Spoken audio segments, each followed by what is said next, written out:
Paix dans vos maisons, à vous tous, peuple élu. Nous vous bénissons de partout où vous nous suivez. Alors, mes bien-aimés frères et sœurs dans le Seigneur, nous sommes en train de parler sur le combat spirituel. Et nous étions arrivés à ces campements que nous appelons sous-thème, qui parlait de la confiance en Dieu comme l'une des clés qui nous permet, nous, en tant qu'enfants de Dieu, de vaincre l'ennemi commun, Satan le diable. Pourquoi la confiance en Dieu? Parce que la fois dernière, nous avions vu que du temps du roi Ézéchias, il s'était levé une adversité venant du côté de la Syrie. Et un roi du nom de Sanchérib avait mobilisé son armée pour assiéger Juda. Mais ce dernier insinuait la peur et la crainte dans la langue hébraïque au travers de son envoyé spécial Rabshakeh, qui s'adressait aux Judéens et à tout le peuple juif et habitant de Jérusalem, que ainsi dit le grand roi, qu'Ézéchias ne vous trompe pas. Sur qui placez-vous votre confiance? Et en cela, nous avions compris la fois passée que la lutte de l'ennemi commun, Satan le diable, est de nous détourner du Seigneur. Le diable ne veut pas que nous placions notre confiance en Dieu, parce qu'il sait que tout celui qui place sa confiance en Dieu n'a jamais été confus. Toute personne qui se fie en Dieu l'emporte toujours sur le mal. Voilà pourquoi lorsque le diable se présente dans la vie d'une personne, il utilise souvent un langage qui est très facile à avaler. Il peut passer par une vision nocturne, par une révélation prophétique, par une vision même comme ça. Tout ça, il va chercher à insinuer quelque chose par le moyen que tu avales très facilement, afin de te montrer qu'il peut faire quelque chose de très dangereux dans ta vie et aussi détourner ta foi du Seigneur. Voyez-vous? Donc, le diable sait qu'il y a des choses que le Seigneur a déjà établies qui nous permettent de le vaincre, qui nous permettent de vivre dans la gloire et dans la victoire. Et parmi ces choses figure la confiance. Comme je le disais la fois passée, que la confiance, c'est la position d'une personne qui se fie totalement en Dieu. Donc une personne qui se fie dans tous les cas de figure, qu'il pleut ou qu'il neige, que la situation s'aggrave, qu'elle s'empire, en tout cas cette personne garde son sang-froid, pense être sur les chemins d'un aller sans retour et se fie totalement en Dieu. Et ça, le diable n'aime pas ça. Le diable n'aime pas ça. L'objectif de Sanchérib était de faire croire aux Judéens qu'il n'y aura pas du salut et qu'il n'y aura pas du secours pour eux. Voilà ce que le diable veut te faire croire, que tu ne seras pas guéri, tu ne seras pas sauvé. Non, ça c'est un mensonge de haut rang. L'Éternel, ton Dieu, veille sur toi. Vous comprenez? Et la fois passée, j'avais aussi évoqué l'histoire de Shadrach, Meshach et Abednego. Ces trois jeunes hommes que vous connaissez très bien l'histoire. Ils avaient placé leur confiance en Dieu et l'Éternel, Dieu leur avait délivré de la fournaise ardente, de la main du roi et brisé même les liens dans cette même fournaise. Et le roi avait reconnu que ces derniers avaient désobéi aux ordres du roi parce qu'ils avaient placé leur confiance en Dieu. Est-ce que vous comprenez très bien, mes bien-aimés dans le Seigneur? Donc le roi reconnaît que c'est la confiance qu'avaient Shadrach, Meshach et Abednego en Dieu qui avait permis au Seigneur de gloire de déployer son ange pour que ces derniers soient sauvés, soient libérés. Et le nom du Seigneur avait été glorifié en Babylone à cette époque-là. Donc c'est par ta confiance en Dieu que ton Dieu sera glorifié dans ta famille. C'est par ta manière de te fier en Dieu que les sorciers sauront que ton Dieu est puissant. Et c'est un Dieu de grande délivrance qui peut même te délivrer de la mort. Vous comprenez? Donc, je reviens de manière très brève pour vous édifier, peuple du Seigneur, vous faire comprendre qu'il est de notre intérêt de pouvoir placer notre confiance en Dieu, peu importe la situation que tu traverses, peu importe ce que tu connais comme difficulté et les rapports de médecins et consorts, sache que l'Éternel Dieu est la solution par excellence. Dieu n'échoue jamais, Dieu ne déçoit jamais. Et le Seigneur de gloire ne rate jamais des cibles. Vous comprenez?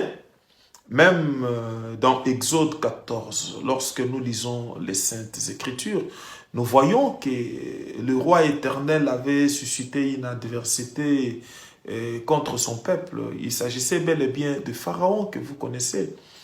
Ce dernier qui avait reconnu la droite triomphante, agissante et puissante de l'Éternel et avait permis aux Hébreux de sortir la main levée. Mais Dieu avait incrédulisé son cœur parce que l'Éternel avait un objectif de faire éclater sa gloire par l'incrédulité de Pharaon et de tout le peuple égyptien. Voyez-vous?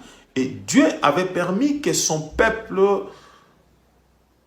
soit dans une situation inconfortable où ils étaient poursuivis par Pharaon et devant eux, il y avait la mer rouge et ils étaient sans armée.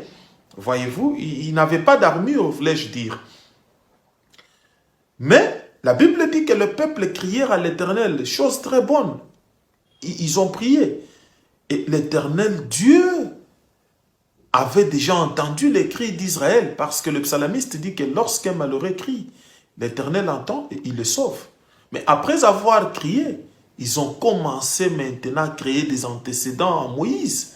Moïse, il n'y avait pas-il de sépulcre en Égypte? Moïse, voilà ce que nous te disions autrefois. Voyez? Donc, il y a des gens qui prient, mais sans confiance en Dieu. Ils crient à Dieu, mais ils n'ont pas la confiance totale en Dieu. Voyez? Dieu n'exauce pas ce genre de prières. Celui qui prie avec doute ne doit pas s'attendre de quelque chose auprès du Seigneur. Voilà le cas d'Israël. L'Éternel Dieu intervient après que Moïse ait parlé. Moïse dit, mais gardez votre calme. Ces Égyptiens que vous voyez, vous ne le verrez plus jamais. Attendez, vous allez voir la délivrance que l'Éternel, votre Dieu, va opérer en ces jours. Donc Moïse parle de la délivrance et il ne savait pas comment cette délivrance allait intervenir dans la vie du peuple de Dieu. Vous comprenez? Et après cette confession de Moïse, l'Éternel maintenant intervient pour dire à Moïse, Moïse, pourquoi ce tumulte? Pourquoi ces bruits? Pourquoi ces cris parmi le peuple? Dis-leur qu'ils marchent. Donc Dieu s'était adressé à Moïse parce que le Seigneur Dieu avait vu que Moïse avait gardé une position ferme malgré la poursuite des pharaons et malgré la mer rouge et malgré l'état dans lequel se trouvait Israël. Moïse avait compris qu'avec Dieu, nous allons faire des exploits.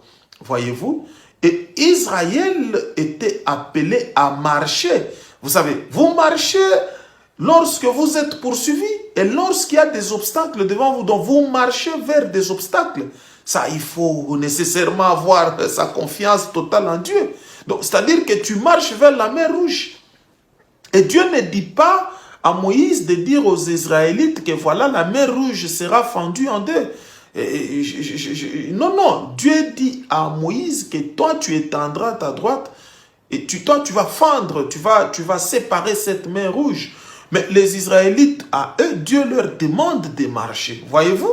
Donc, par moment, nous n'avons que besoin d'avancer malgré les difficultés qui se présentent ou les difficultés qui se placent devant nous, malgré la poursuite des sorciers, des magiciens, des puissances des ténèbres, des dominations des esprits méchants entre ciel et terre, comme les Saintes Écritures les décrivent. Nous n'avons que besoin de marcher tout en faisant confiance en Dieu. C'est en marchant que nous allons découvrir que la mer rouge n'est rien devant le Seigneur de gloire. C'est en marchant que nous allons découvrir que Pharaon et toute son armée ne représentent absolument rien du tout. C'est en marchant que nous saurons que le nom de Jésus détient un pouvoir capable de briser tout obstacle. Vous comprenez? Que la droite triomphante de l'Éternel est capable de nous délivrer et de faire éclater la gloire de Dieu dans n'importe quelle circonstance. Et Israël avait vécu ça. Donc, c'est par la confiance en Dieu, c'est en marchant qu'Israël avait vu comment l'armée de l'Éternel s'était déployée pour combattre par un vent impétueux toute la nuit contre Pharaon et son armée. Donc, voilà, bien-aimés frères et sœurs dans le Seigneur, de manière très brève, puisque nous allons avancer. Très prochainement, je vais parler encore de certains éléments qui nous aident à combattre le bon combat et à l'emporter sur l'ennemi comme un Satan, le diable. Mais aujourd'hui, je voulais que vous soyez exhortés brièvement par ces messages. Donc, juste un petit rappel pour vous faire comprendre que nous avons besoin de placer notre confiance en Dieu, peu importe la situation, les combats, les niveaux d'adversité, pour vaincre et voir l'Éternel Dieu nous faire triompher.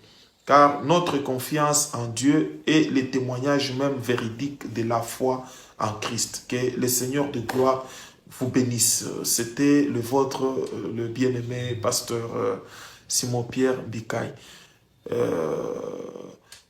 représentant de l'église Assemblée chrétienne Terre Sainte, se situant dans la commune de Lingwala, donc dans la ville-province de Kinshasa, dans la commune de Lingwala, et au croisement des avenues Mouchi et Bassankousou.